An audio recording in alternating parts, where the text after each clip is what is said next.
Good evening, everybody. This is Mike with Paranormal Help Ministry. Conspicuous by her absence this evening is Leah. Welcome to our live. We're going to wait here just for a minute to let everyone get logged on. Not really, because this is not a live. Welcome to our March 1st, not so live. As you guys noticed last month, I was conspicuous by my absence. I actually had a men's meeting that I go to every Monday, and so therefore the first of the month fell on a Monday, and I wasn't able to be here. So guess what? March 1st rolls around. It's another Monday. So once again, I won't be available, and Leah also has got something going on Monday. So wanted to go ahead and get this out there because, like she said last month, we decided a long time ago that we would always put our live out on the month, our information, our live out on the first of the month, and we're going to keep that promise. So here this is. There won't be any interaction, of course, because how can I interact with you guys if I'm not really here? But anyway, still, if you have any questions or comments to the video, please put those down here. We do go back and look at them, and we'll follow up with any questions or comments that are posted. So I want to go ahead and start out that today is March the 1st. Or is it? No, it's March 1st. It is the first day, 20 days away from spring. Now, some of you people are looking forward to that. Me, maybe not so much. I'm more of a fall-winter guy. Spring brings allergies sometimes, but fall and winter I've always been more a fan of because you can put more clothes on to stay comfortable. Once you get into the summertime, spring, hot months, there's only so much that you can take off before it becomes, lewd, obscene, and quite frankly illegal. So air conditioning is my friend during those months. But anyway, we're 17 and 16 days away from St. Patrick's Day, so get out there and wear your green. This is also my birthday month, so please send money. Just kidding. But for those of you that are interested, today being March 1st is National Peanut Butter Lovers Day. So if you are a lover of peanut butter, be it creamy, be it crunchy, honey roasted, natural, unnatural, today is for you. Happy Peanut Butter Lovers Day. Leah is not a peanut butter lover. So just to give you guys a little bit of information about what's been going on with us, back on the 20th of February, Leah and I had the opportunity to actually go investigate a location that we have not been to in some time. We were able to go to Old South Pittsburgh Hospital, which is just across the line in Marion County. We were part of the first group that got to investigate that location back in 2008 when the doors were first opened for groups to come in. We got to go along with two other teams. One I think is still together, I'm not sure, but it was Clarksville Ghost Hunters and Tennessee Paranormal Investigation Team. We got to go along with them, and a lot of interesting experiences. Leah and I had our first mutual activity happen together at that place. We were up on the third floor in an area that we had been told was the psychiatric ward, and we weren't too far, maybe a few feet away from a door that went into a room, and that door was open and it slammed shut of its own accord. Now, at first we thought that it had been a couple of the other investigators that were there with us. But come to find out, Leah and I were the only two people on the third floor at the time. There was another couple that was on the second floor right downstairs, because there was a staircase going down the steps not too far from where we were. And they were down not at the foot of the steps, but they were not too close from the entrance. So they were down there and they were doing an EVP session. And when they heard that slam, they thought it was us. We thought it was them.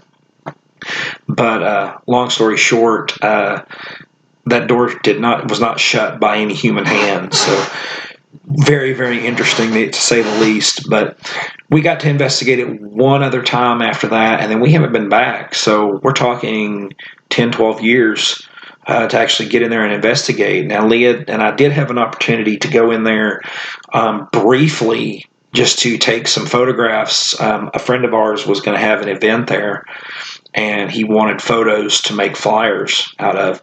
So we went in to take those pictures, and we weren't there 30 minutes.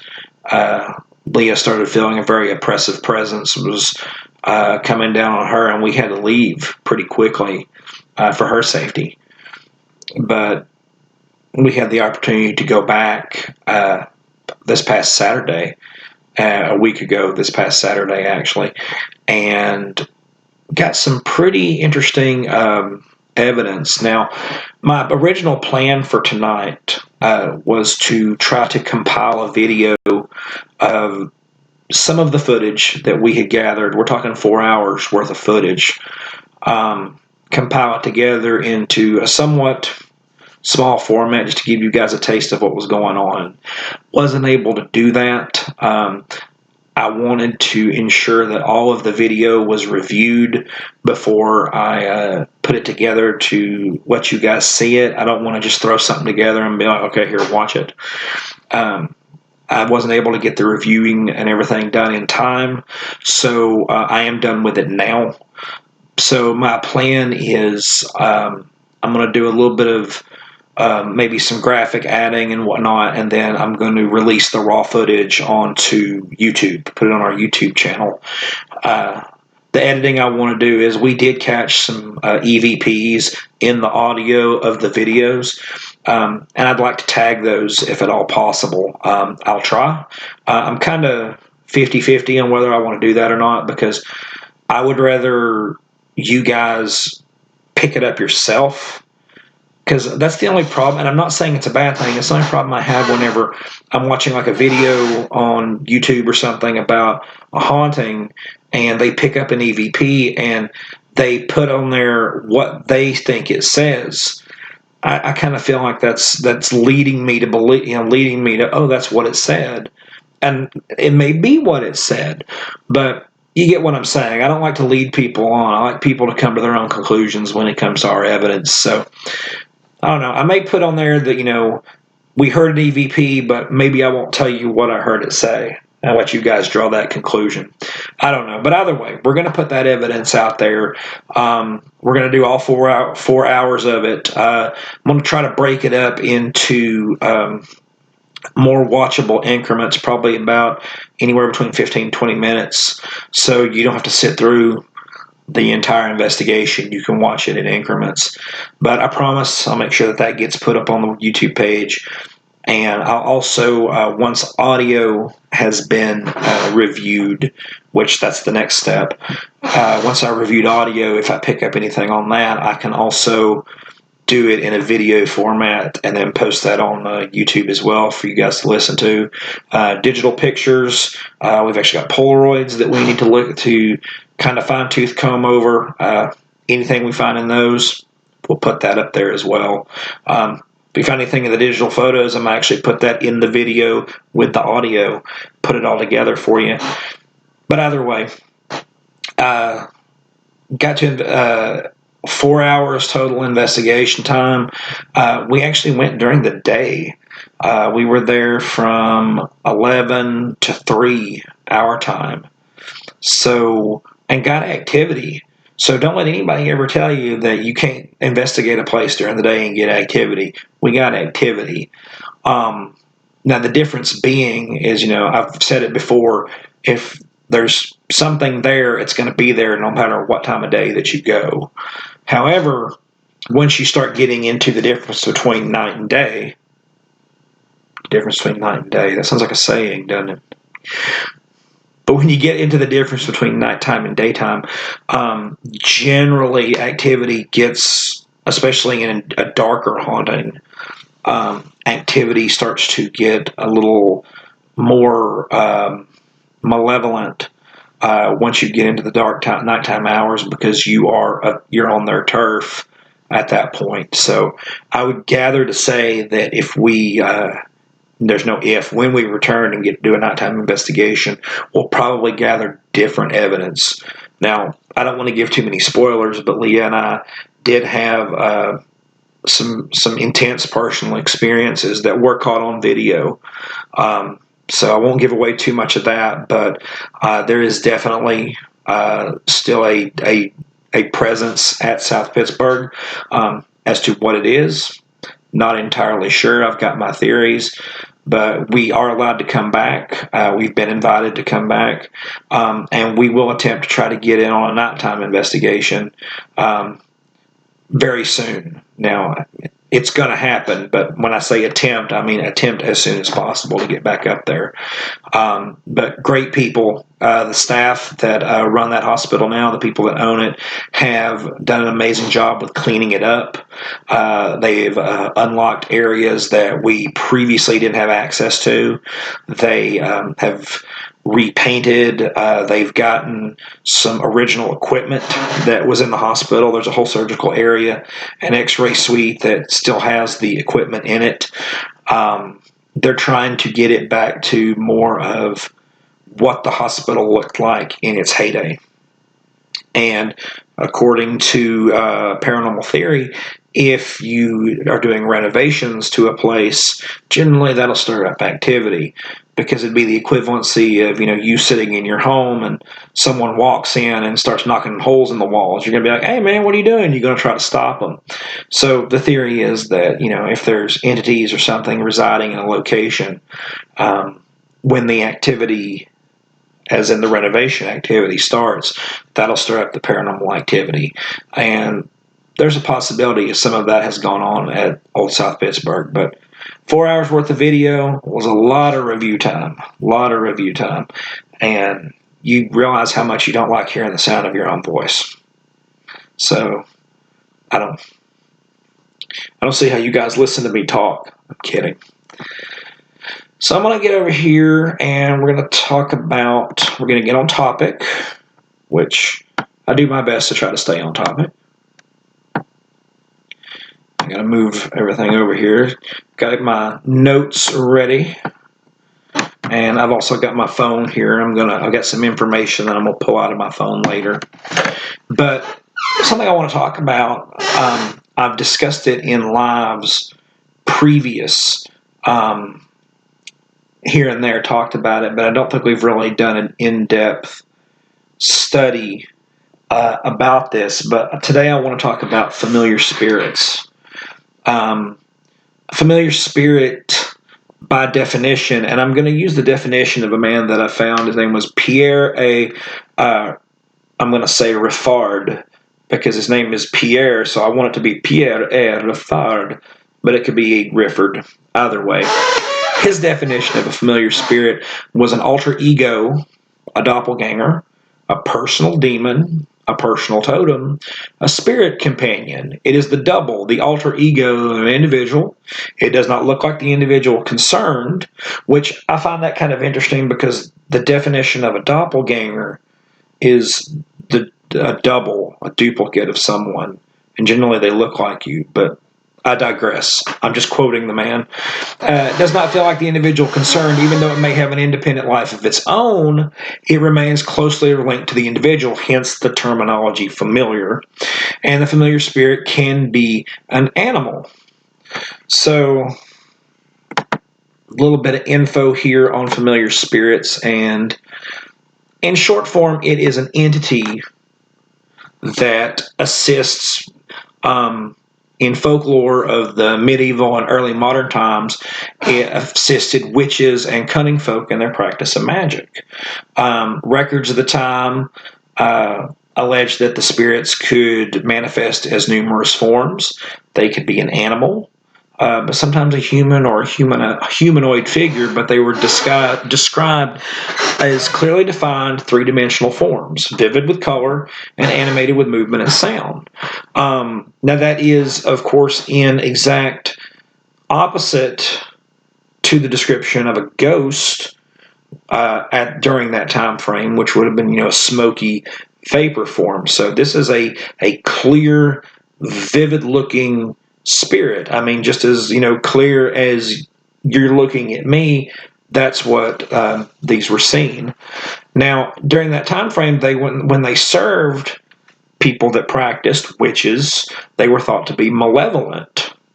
But sometimes, if they were working for other people, they were considered benevolent spirits. So again, it depended upon what they were being used for.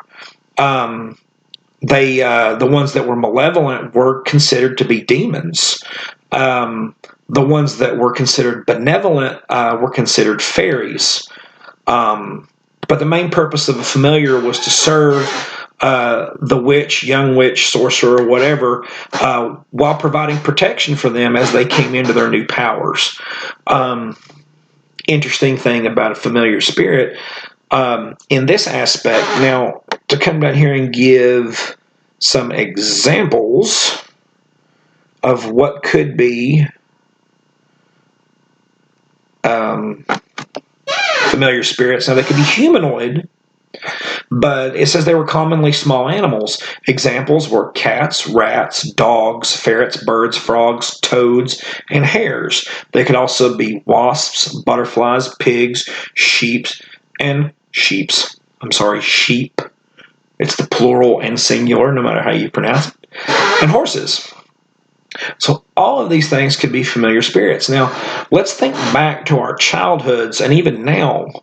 Growing up around Halloween time, whenever you see a picture of a witch and she's flying on her broomstick or she's, stirring her pot of brew or whatever, 90-something% of the time, what is in that picture with that witch? A black cat. We've always just thought, black cats like to hang around witches. We're actually looking at the portrayal of a familiar because the witch is using that black cat for whatever. It's an innocent looking picture, but that's what we're seeing. When I read through this list of animals that could be used, it made me think of the Harry Potter movies and books because each one of the witches and or wizards has an animal that they bring with them. Harry had an owl, I think. One of the others had a toad, one had a cat. So even though it doesn't expressly say familiar in it, it's kind of representing that. Familiar spirits usually had names. Sometimes they had nicknames. One example, there was a accused witch named Bessie Dunlop. Her familiar was named Tom Reed. Now, I can't find any information on what Tom Reed was, but Tom had a name.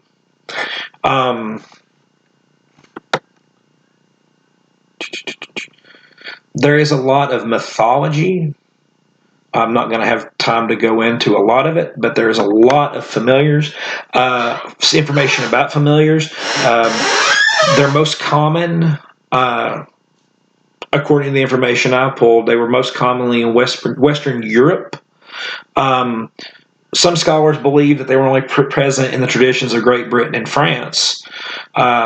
There were three categories that believed to exist. You had familiar spirits manifesting as humans and humanoids, and then you had those that manifested as animals, and those were used for divination, seeing the future. Those were primarily found in Great Britain and France. Francois, because I made fun of Pierre's name earlier. And then you had malevolent spirits that also manifested as animals. You've heard of, I feel like I'm referencing the movie again. You've got the black dog, the grim, you've got the wolf, things of that nature. I mean, even you get into Native American culture in America, you've got, they're not specifically in all forms called familiar spirits, but you've got the coyote, the great white wolf, the great buffalo, things like that were considered spirits. Short form, again, is they were there to assist the practitioner in whatever kind of magic that they were dabbling in, whether it be benevolent or malevolent. what I thought was kind of interesting here, if I can find, right here it is, a French poet by the name, all these French people, Charles Baudelaire. He believed in familiar spirits, and he said that a familiar spirit could be the spirit of the place. Now, I thought that was really interesting because Leah and I had a discussion here some time back, and we were talking about a book that was written by Perry Stone. Now, Perry has written a lot of books about spiritual warfare, angels, demons, spirits, and things like that. And one of the things that he talked about was a spirit, a familiar spirit, being the spirit in a place. Now, let me back up here just a little bit. In the years that I've been doing, in the paranormal, starting out, in investigating to the point where we are now as a ministry of help, my opinion has changed over the years of what type of paranormal activity that we're dealing with, or what paranormal activity legit is. So I started out, as a teenager out here, just trying to find answers, because I knew, even as a youngster, that there was more out there than what I could explain away naturally. And I just believe there was more. There's more to this world, and I've struggled, and I don't struggle anymore because I don't believe this, but I struggle with the fact that people linger here after they die, whether they get stuck or they don't want to leave, they can't find the light, any of those. I don't lean that direction. In my belief system, I was raised in a Baptist church, Christian faith, that, when one passes away, they go one of two places. They either, based on their salvation, their relationship with Christ, they either ascend into heaven and spend eternity in paradise, or they descend into hell and they spend eternity in torment. There's no in between. Even in the parable of the rich man and Lazarus, when Lazarus is in Abraham's bosom in heaven, and then there's the gorge between them, and then there's the rich man suffering in hell. The rich man begs Abraham, please send Lazarus to my brothers to explain to them about this place so that they won't end up here like me. And Abraham, tells them, no, that's not possible. He tells them that, they have the prophets, Moses and the prophets, which, says if they're not going to believe that, then they're not going to believe a man rose from the dead, which is still true today. But I'm not going to go there. You can message me about it. I can go more in depth. We can talk about that offline. But anyway, we... all of that to say, I come to the belief, I finally, after all these years, when I finally, I decided, okay, got to quit playing around, got to find serious answers. And then it developed into the ministry that we are today. I've always believed in three things: angels, demons, and residual energy. Angels and demons, I can prove. They're in the Bible. Residual energy, that's the scientific part of my mind that states that, okay, whenever something happens in repetition, it leaves a rut in space-time. I used to make the joke that 200 years after I passed away, my car is still going to be driving down I-75 to go to work, and people are going to, see the wispy outline of my Kia driving down the interstate with an angry-looking guy behind the steering wheel. I was also led to believe that whenever something terrible or great happens, such as a murder or a war, a battle — that's why battlefields end up this way — when something like that, happens, that also just that leaves a scar, a gouge in space and time, and then of course that will lead to residual energy. That's why whenever you go to like the battlefields here in Chickamauga and Chattanooga, people still see the spirits of the soldiers still fighting the war. And I was convinced I had it, that that's what that is. It's not an intelligent haunting. It's just, a replay of something that happened. And then I read this theory from Perry, and I'm not sure he's the one that came up with it, but I thought it was interesting that maybe that what we're dealing with in a location is not a residual haunting at all, that it's actual familiar spirit of that location, which would make sense. Familiar spirit could either be conjured, or, as I said earlier, familiar spirit sometimes could act with no call whatsoever by the person that was carrying it. So, and we've talked about on several investigations in the past where we've been places where the activity that was there was not local, was not, how do I put it, did not belong to the place, as in it wasn't something that had occurred there. It was something that had been left there either by someone that had conjured it, or by enough people over time speaking and believing about it that it had caused something to manifest there. It says it, we've read over it time and time in the Bible, life and death are in the power of the tongue. And we always tell people, whenever we're dealing with deliverance and trying to get things out of your home, you have to be careful with what you say, because your words can bring a curse, and they can bring a blessing. If you talk about how sick you are all the time, you're probably going to be sick. Whenever we talk to someone that is trying to get activity out of their home, we tell them once the entity or activity has been removed, now you've got to fill that absence, that hole, with some type of blessing, and that's speaking blessing, singing, music, writing words. All of this stuff can have a positive effect. Satan is the great deceiver. It can also have a negative effect.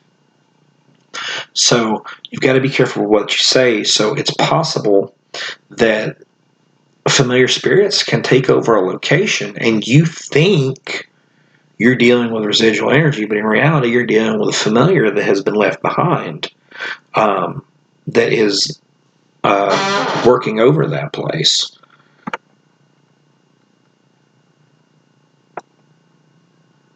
Give everybody just a moment. If anybody wants to take this moment now to comment or ask any questions, again, we'll make sure that we come back and take a read after the fact. I want to make sure that I'm going through all my information here, that I shared what I wanted to, because we're going to switch gears here, just like with all the topics that we discuss, and we're going to go from the topic of familiar spirits. Now we're going to go into the Bible and see what the Bible has to say about familiar spirits. Now, that is why I've got my phone, because I'm going to use this as my Bible reference. Excuse me.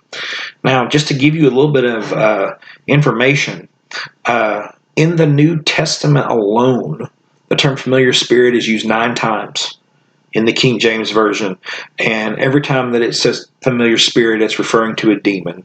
The idea when it's referring to it in the Bible, it literally refers to demons that are close to or familiar to a person, such as a medium or a sorcerer. Now, the first time that the phrase familiar spirit is brought up in the Bible, we're going to go back into the Old Testament. For those of you who have their Bibles, you're going to go to the book of Leviticus. You're going to go to chapter 19, and we're going to start in verse 31. Now, I am reading from, wait a minute, I'm going to read from the New King James, because if it's not King James, it's not the Bible. I'm kidding. So verse 31 says, "Give no regard to mediums and familiar spirits. Do not seek after them. Do not be defiled by them. I am the Lord your God."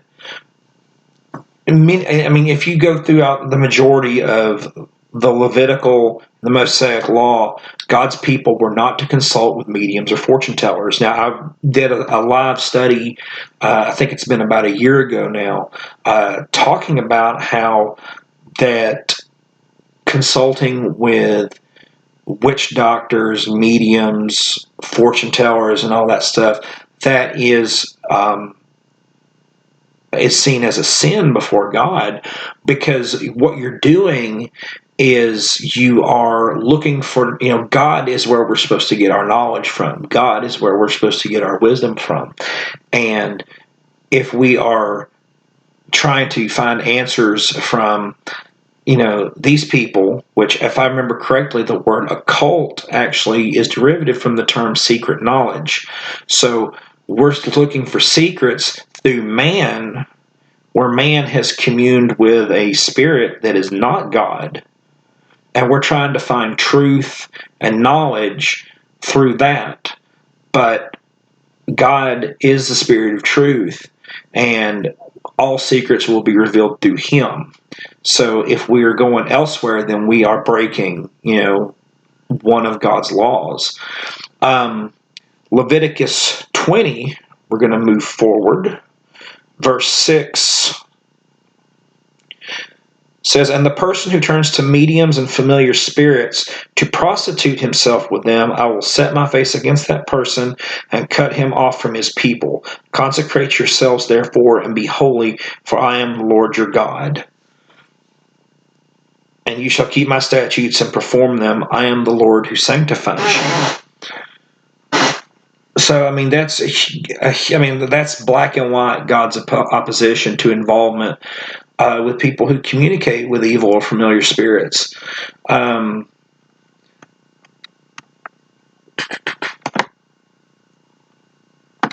Give you a couple more examples. I'm going to go into Deuteronomy. We're going to go to chapter 18, and we'll start in verse 10. It says, "There shall not be found among you anyone who makes his son or his daughter pass through the fire." That is actually a picture of abortion. And if you get into this verse, you get into this study real deep. "Or one who practices witchcraft, or a soothsayer, or one who interprets omens, or a sorcerer, or one who conjures spells, or a medium, or a spiritualist, or one who calls up the dead." So in the King James Version, it talks about, hold on, let me go back to my point here.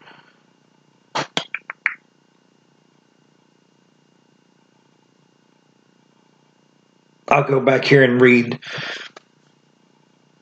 because you got different translations here. In the actual King James, it says, "There shall not be found among any of you that maketh his son or daughter to pass through the fire, or that useth divination, seeing the future, or an observer of times, or an enchanter, or a witch, or a charmer, or a consulter with familiar spirits, or a wizard, or a necromancer." Necromancer was, in my translation, it was one who called up the dead. Again, these are all terms talking about fortune telling, and it is a practice forbidden from God's people under the law of Moses. Now, so all of that to say that, in God's law, familiar spirits are forbidden. It's something that we're not to consult. Now, if we go into the book of 1 Samuel, there's a very interesting story here that I always like to reference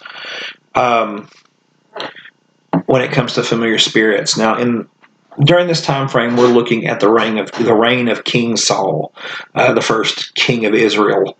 Now, during this time frame, King Saul had removed all witches, wizards, and mediums from Israel, because, as we read just now in the Mosaic Law, they were forbidden. The people of Israel were not to be cavorting with such things. In verse 3, in 1 Samuel 28, it says, "Now Samuel had died." Now Samuel was the prophet. Samuel was the one that had anointed Saul king of Israel, and then in turn also anointed David the king. But it said, "Now Samuel had died, and all Israel lamented for him and buried him in Ramah in his own city. And Saul had put out the mediums and spiritists out of the land." So what I find interesting here is Saul goes through this entire aspect of kicking all these mediums out, all these people that dealt with familiar spirits, and said, "Get them out, it's against God's law." But let's fast forward to verse 7. Now, in this, Saul, is also dealing in this time frame with the Philistines. He saw back up into verse 5. It says, when Saul saw the army of the Philistines, he was afraid, and his heart trembled greatly. And when Saul inquired of the Lord did not answer him, either by the dreams or by the Urim or by the prophets. Now, this is when Saul starts to descend into madness. He no longer has God's blessing. He's still the anointed king, but he has strayed so far from the path, he can't hear, God's not communicating with him. So in verse 7 it says, then Saul said to his servants, find me a woman who is a medium, that I may go to her and inquire of her. So after he's just gone through this whole thing of, we can't, we're going to kick all these mediums out of Israel, he's now looking for one. This is just how far into madness Saul had gone. And he said, and his servant said to him, in fact, there is a woman who is a medium at Endor. And no, this is not where the Ewoks are from. It is in Endor. So, going forward, Saul disguised himself and put on other clothes and went, and 2 men went with him. And they came to the woman by night, and he said, please conduct a seance for me, and bring up for me the one I shall name to you.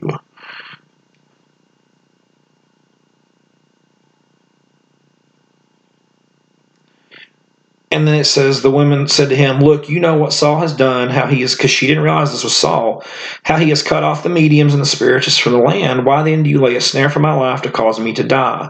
Saul swore to her by the Lord, saying, as the Lord lives, no punishment shall come upon you for this thing.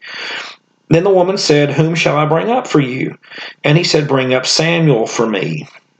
When the woman saw Samuel, she cried out with a loud voice. The woman spoke to Saul, saying, why have you deceived me, for you are Saul? And then we go into more information here, skipping a little bit of this. And the woman said to Saul, I saw a spirit ascending out of the earth. So he said to her, what is this form? And she said, an old man is coming up, and he is covered with a mantle. And Saul perceived that it was Samuel. So I'm going to stop there and kind of summarize the rest of it. So the woman, all she gave was the description of what she was seeing. And Saul is the one that said, that's Samuel. Now, let me just go ahead and be clear. It was not the spirit of Samuel that he was seeing. It was a familiar spirit that was being conjured by this woman that had taken the form of the spirit of Samuel. And it gave Saul some bad information. So when it comes to familiar spirits, there is a lot of information in the Bible. I mean, I can go even into 2 Kings. During King Manasseh's reign, he made his son pass through the fire. He used enchantments and dealt with familiar spirits. You go into the book of Isaiah. Isaiah 8:19 says, and when they shall say unto you, seek unto them that have familiar spirits, and unto wizards that peep and that mutter, should not a people seek unto their God? For the living to the dead, God called his people to consult him, not other spirits. Every place you go into the Bible and you look up about familiar spirits, that's the answer you're going to get. God said, stay away from them. Now then, I promised a personalized story involving this. So, if one is dealing or has I don't want to use the term infestation, someone has activity or something involving a familiar spirit, or someone has unknowingly, or at some time in the past, has conjured something, conjured a familiar spirit, and they now have, repented of that lifestyle and they want to move away from it, but they're still having problems with it. There is hope. There are answers, and things can be changed. To give you a personal story. So this was, I was still working at Sonic at the time. So this is back 2008, 2009, give or take. I was working the second shift, and I lived in a house in Ringgold, Georgia at the time, and I had a roommate, and I was at working late that night, and Leah and I were going to get together and we were going to go do something that evening, but we had to wait till I got off work. And during that time, she lived over in Jasper, so it was a really long drive for her to have to come back over, and I was working in Chattanooga. So she asked, hey, do you mind if I go to your house and do some of my schoolwork while I'm waiting on you to get off work? And I'm like, sure, that's fine. So, I called to see if my roommate was there. He wasn't. And so I gave her the key, and she went on over to the house. So I'm working, no problem. She's gone for an hour or so, I think. And then she comes back. And the original plan had been for me to, get off work, go home. Excuse me one second. My contact is bothering me. There we go. I was going to get off work and go home, shower, and then we were going to leave together from there. Well, she shows back up at work. And I'm like, what's going on? Why have you come back? So she proceeded to tell me a story of what had happened. We know, Leah is, has the ability to discern spirits. And she had gone into the home and she was sitting on my couch. I think she said she might have had the TV on. And she started getting, seeing movement out of the corner of her eye, a dark shadow or something. And long story short, she started to see in her mind a person that resembled someone that we knew, her and I knew them, was attacking her, trying to kill her, or was killing her. She said it was very, very vivid, so she had to put down her schoolwork. She tried to take authority. She said, I need you to go on. But she just kept seeing this visual of this person attacking her. So she got up and left the house, and she locked the door behind her, and she got in the car. And as she was driving down the road, she looked up in her rearview mirror, and in the back seat of the car was this dark shadow. And she said out loud, I don't know who you are, I don't know what you are, but you have no authority to be here. You have to leave. And it went away. And so it was at that point she came back. She came to work to get me, and she told me the story. So I told him, I said, that's weird. I said, I don't understand why anything like that would happen, because there would be no reason for something like that to be in my home. I'd never had any activity in it. I'd lived in that house for 3 or 4 years up to that point and never had any issues. So, we chalked everything up and, just kind of went on about things. Well, my roommate, a couple of days later, I'm talking to him, and I'm telling him about, hey man, this happened to Leah. She had this really, really interesting, occurrence that happened where she visualized, and I kind of left this factoid out. The person that she was seeing attack her was my roommate. And I said, it's just kind of weird why she saw that. And he kind of chuckled to himself. He goes, oh, well, what she saw were my familiars. And I was immediately, because at that point I was not versed in the lingo, I guess you could say. And I said, your what? He goes, my familiars. I said, I leave familiars here at the house. And I said, why? He said, to kind of act as an alarm system. He said, I have commanded them or ordered them, whatever, to, if anybody comes in this house that is not me and is not you, it will run them out. He goes, it will affect them in such a way that it will push them out. And he said, and that explains why, she saw my form, is because she doesn't live here. She's not a resident. She's not me or you. So my familiars went, on the attack. I apologize. I'll make sure it doesn't happen again. Needless to say, I was a little freaked out.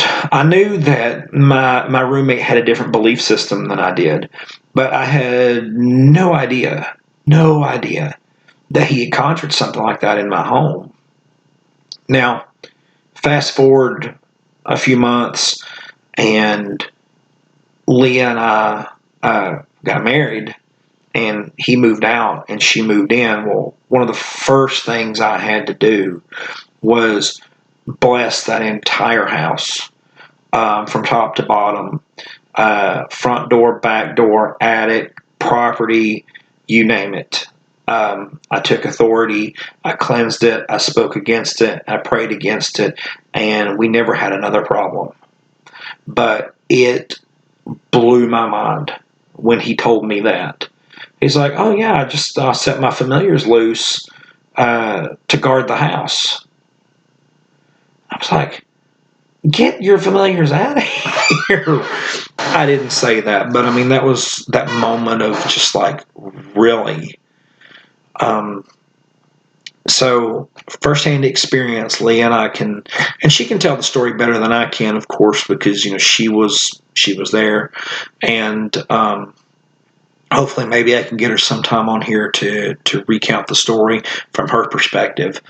But I learned a very harsh lesson there. You've got to be careful with other people's belief systems, especially if they share the same home as you. Because, I mean, he had the best of intentions in doing that. I have no doubt. But, I mean, it almost harmed the woman that I was fixing to marry, so I had a huge problem with that. So all that, just to say, if you have something like that in your home, it's dealable. You can deal with it. It can be removed. There is nothing. I'll say this right now: there is nothing too difficult or too in depth that God can't remove, that the Spirit of God and the Word of God can't remove. So I know this has been kind of a different.